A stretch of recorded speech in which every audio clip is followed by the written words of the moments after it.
When I think back to the day I met Alex, it feels like it was only yesterday. I was in a mom-and-pop dive looking to keep away from any and all takers.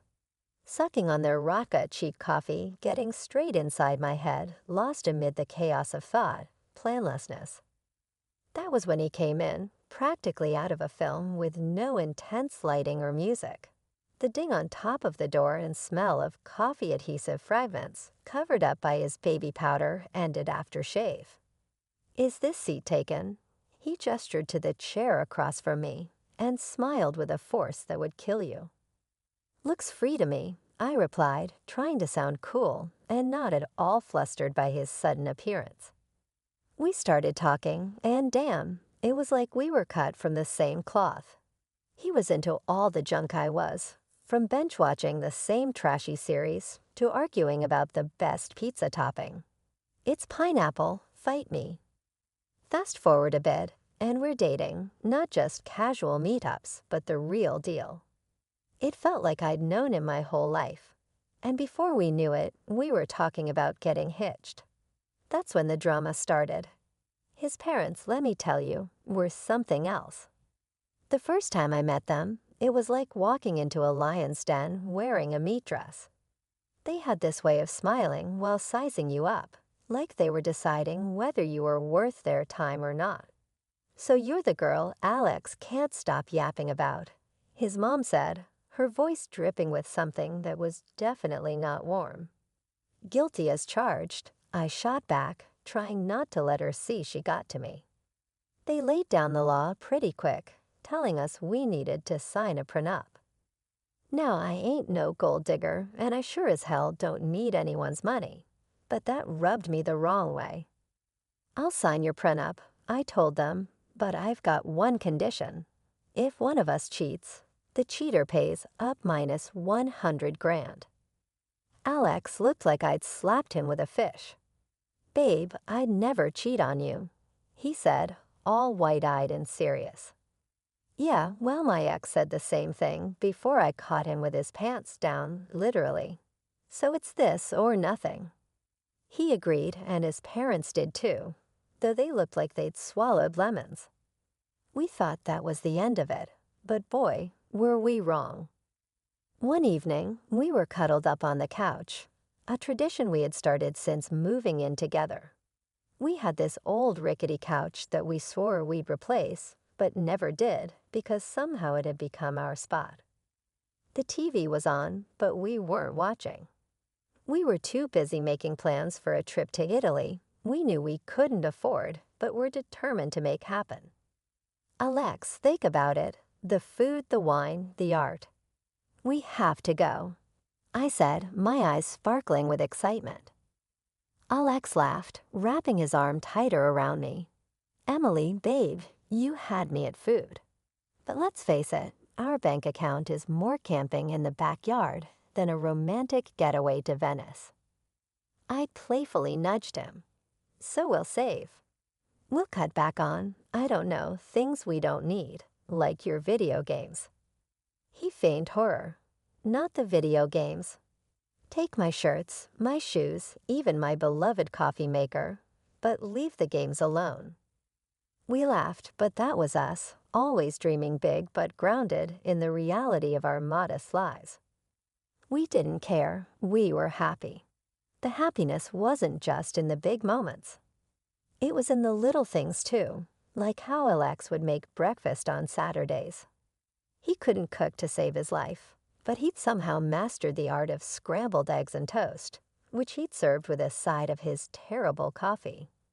I love those mornings. "Hey, I'm thinking scrambled eggs today. What do you think?" He'd ask, already heading to the kitchen. "Only if you promise not to burn the toast this time," I'd call out, followed by, "And I'm making the coffee." One day, the topic we had been avoiding came up.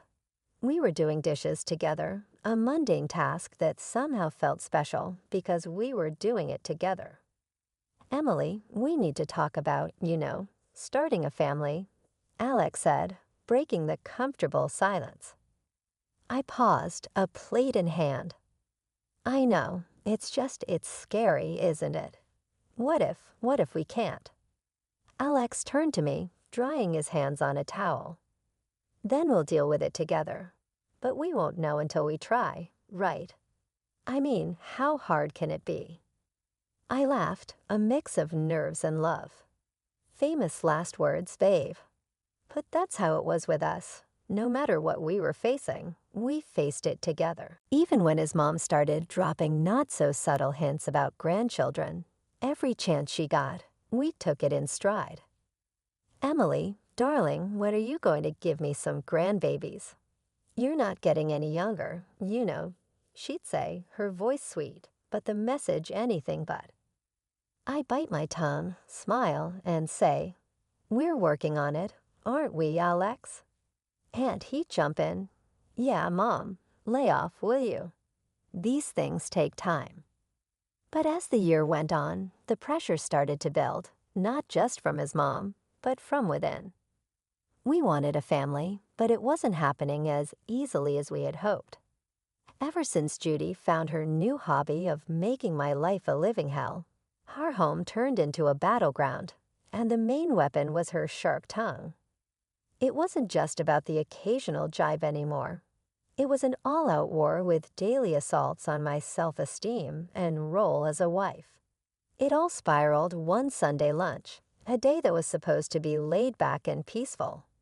Judy, with her uncanny timing, dropped by uninvited just as we were about to sit down. The air was tense the moment she walked in, her eyes scanning the room like she was about to conduct a military inspection. Well, isn't this quaint? She started, her voice dripping with sarcasm as she looked at the modest spread prepared. You really outdid yourself, Emily. I can see you've been slaving away in the kitchen all morning. Her eyes briefly met mine, a smirk playing at the corners of her mouth. Trying to keep the peace, I forced a smile. It's nothing fancy, Judy, just something simple and quick. Please have a seat.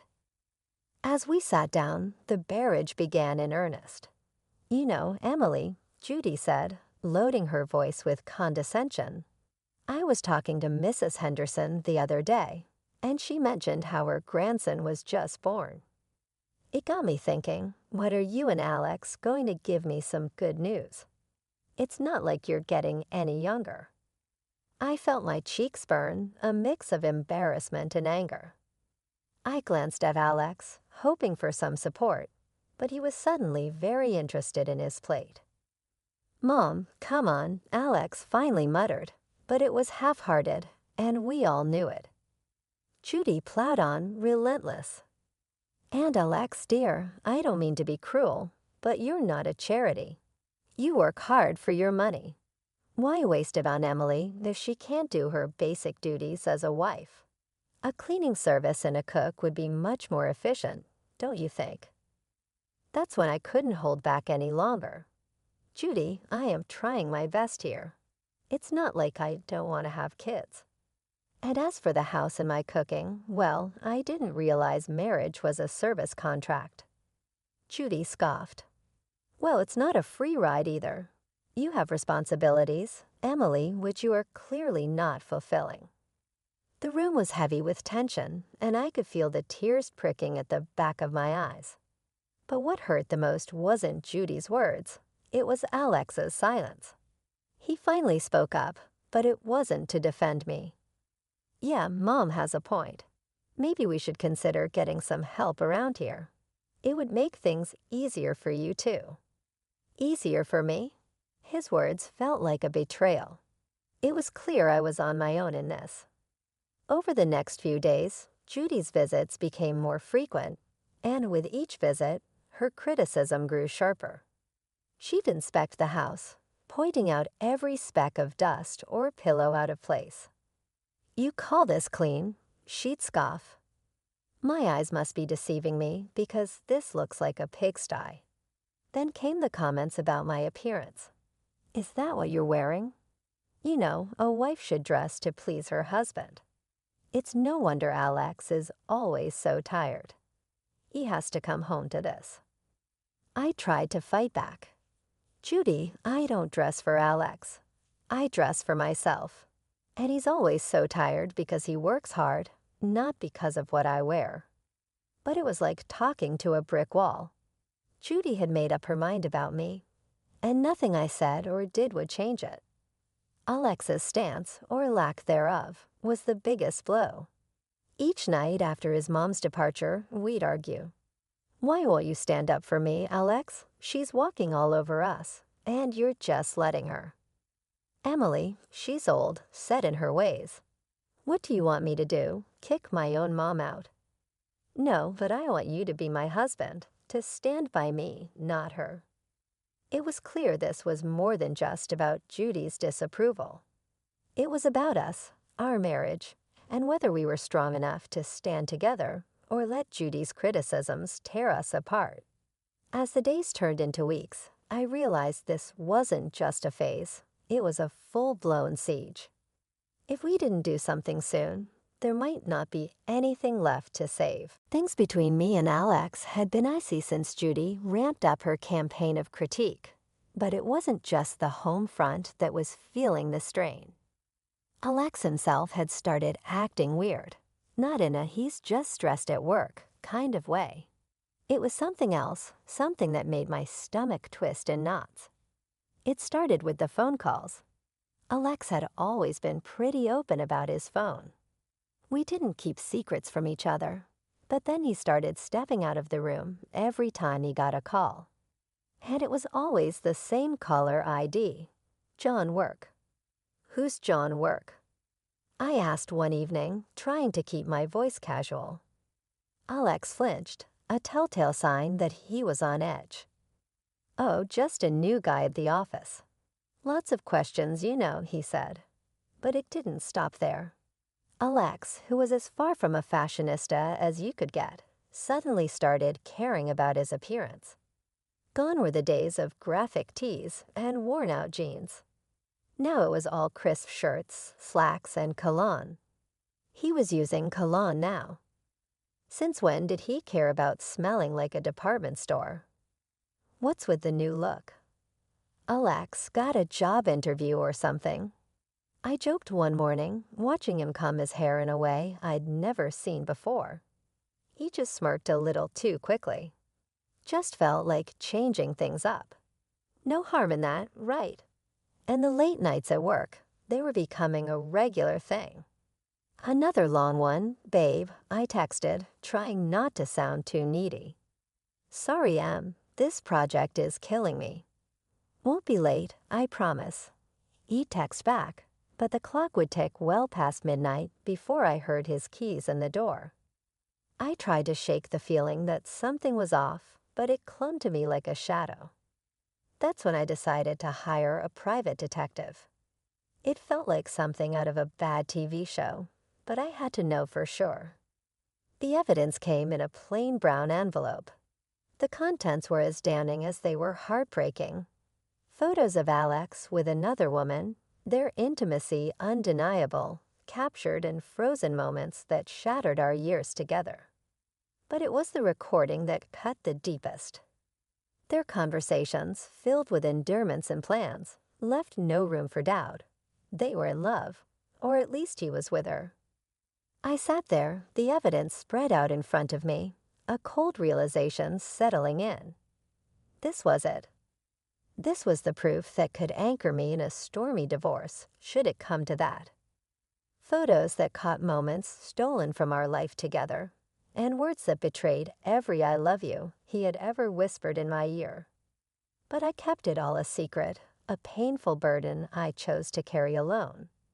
I wasn't ready to confront him, not yet. I needed a plan, a way to navigate the wreckage of our marriage with my dignity intact. The following days were a blur. Alex continued his charade, and I played along, the perfect wife with a smile plastered on my face and a heart breaking silently.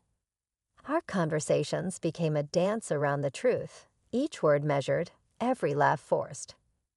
"Everything okay, Em?" "You've been quiet," Alex would ask, his concerns seemingly genuine. "Yeah, just tired, you know." "Work's been crazy." I'd reply, the lie tasting bitter on my tongue. It was just another mundane day, or so I thought, until I stumbled upon a conversation that would change everything. There I was, passing by the slightly ajar door to Alex's office, when their voices caught my attention.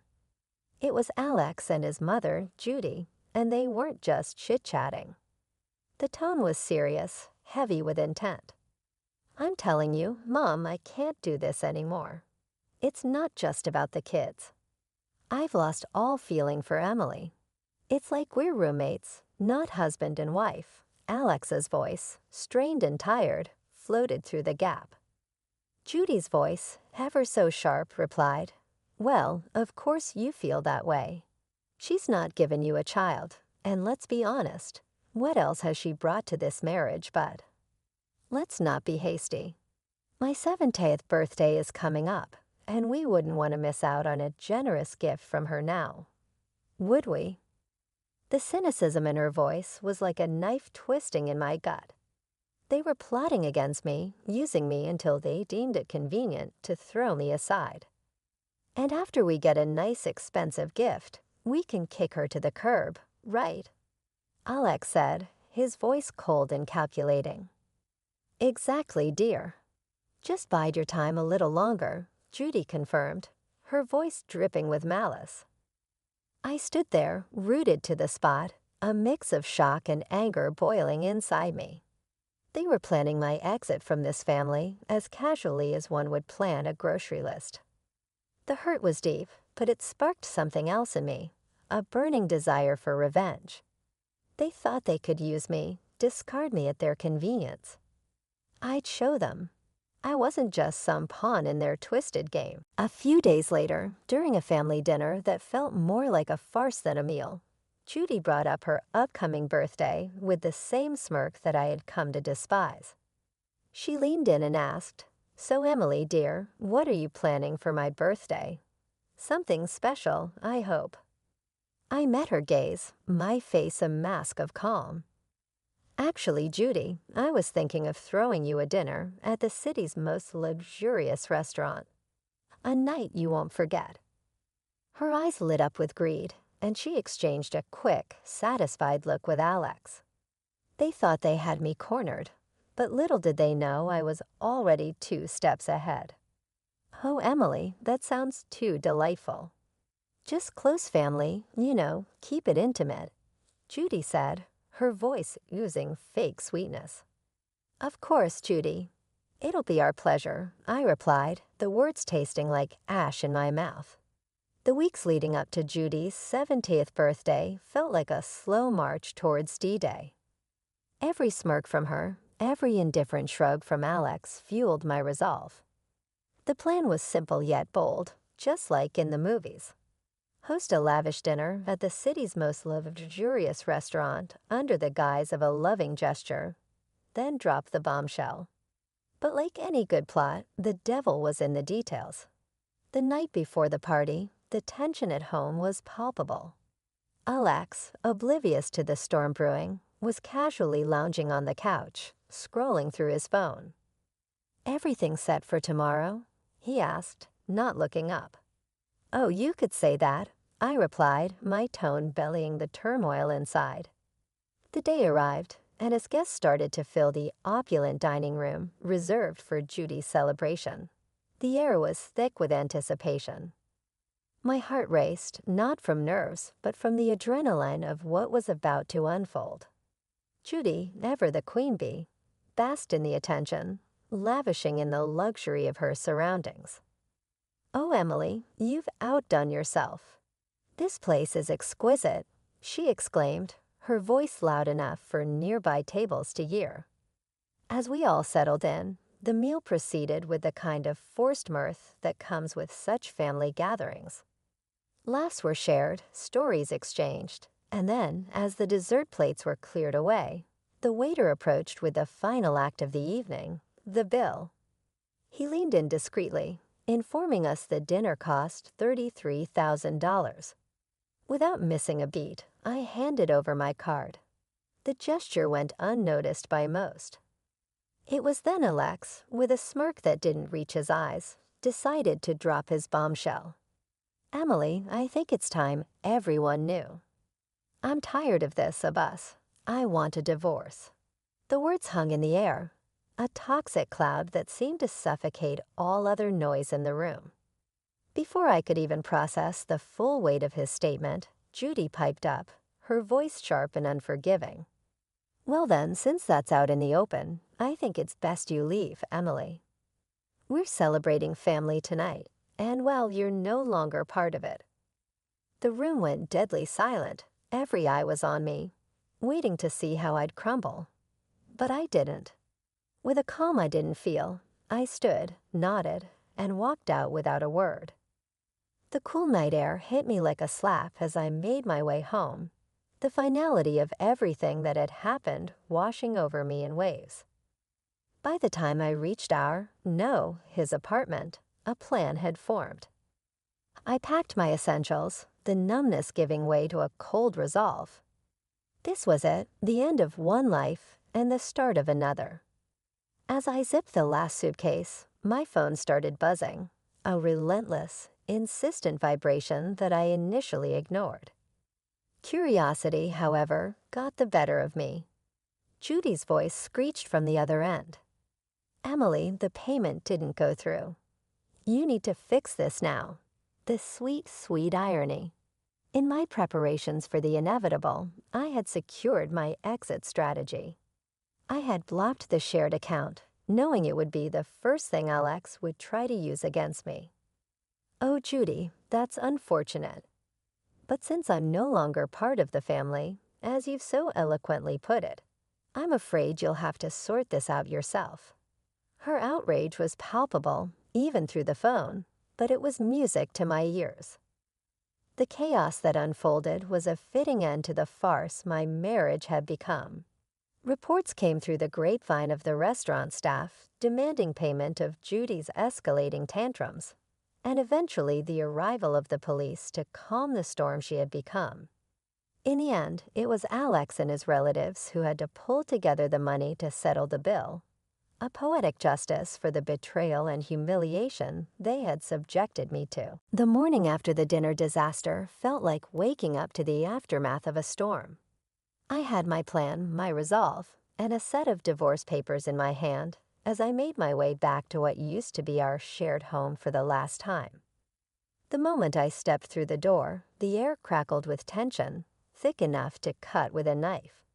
Alex and Judy were there, looking like they'd been arguing. The sight of me seemed to unite them in hostility. You've got some nerve showing up here after last night, Alex spat out, his face a mix of anger and disbelief. Judy, ever the viper, was quick to add her poison. Ungrateful wretch. You've embarrassed us in front of the whole city. Do you know how humiliating it was to have the police calm me down? People were laughing, filming. I met their fury with a calm I didn't feel. Embarrassed? You think that's your biggest problem right now? I tossed the divorce papers on the table, the photos of Alex's infidelity on top. You should be more concerned with this. The color drained from Alex's face as he picked up the photos, his mother peering over his shoulder. Their outrage turned to shock, then to panic as they realized the extent of what I had. And let's not forget the payout, shall we? I continued, my voice steady. You cheat, you pay $100,000 to be exact. Judy's face twisted into a snarl. You wouldn't dare. You can't do this to us. Oh, but I can and I will. My tone was cold final. Alex, the reality of the situation finally dawning on him, switched tactics. Please let's talk about this. We can fix it. I couldn't help but laugh, bitter and hard. Fix it? You think you can just undo everything with a few words. No, Alex, it's done. Judy, ever the manipulator, tried a softer approach, her voice dripping with false concern. Emily, darling, think about what you're doing. This will ruin us. That ship has sailed, Judy. You should have thought about that before. The begging turned to pleading, their words a desperate scramble to salvage what they could. But my mind was made up. I was done being the victim, done with their lies and manipulations. In the end, Alex had no choice but to borrow the money from his parents to pay me. As I left that house for the last time, check in hand, I felt a weight lift off my shoulders. After everything went down, I used the payout from Alex to put a down payment on a small but cozy place of my own. It's funny, how much peace you can find in the walls of a place that's just yours, where every nook feels like a sanctuary from the chaos of the past. Life's quieter now, and I like it that way. I've got a job that keeps me busy, neighbors who nod and smile, and a little garden that's all mine to tend to. But every once in a while, the grapevine tosses a juicy bit my way about Alex and Judy. Just the other day, I was grabbing coffee from the corner spot where locals hang out, and I bumped into someone from the old neighborhood. After the usual pleasantries, they leaned in, voice dropping to a conspiratorial whisper. "Hey, have you heard about the latest drama with your ex and his mom?" They asked, eyes gleaming with the thrill of gossip. I couldn't help but raise an eyebrow, a mix of curiosity and detachment taking hold. Can't say that I have. Do tell. Well, they started, clearly savoring the moment. It seems Judy's not too pleased with Alex's new girlfriend. Word is, they've been at it like cats and dogs. Makes your situation look like a walk in the park. The conversation moved on, but as I walked away, coffee in hand, I couldn't shake the feeling of utter relief. There was a time when news like that would have sent me spiraling, but now it was just another piece of someone else's story. These days, my biggest concern is whether my tomatoes will ripen before the squirrels get to them, or if I'll ever get the hang of yoga without looking like a newborn deer on ice. Life's simpler, quieter, and infinitely sweeter on this side of chaos.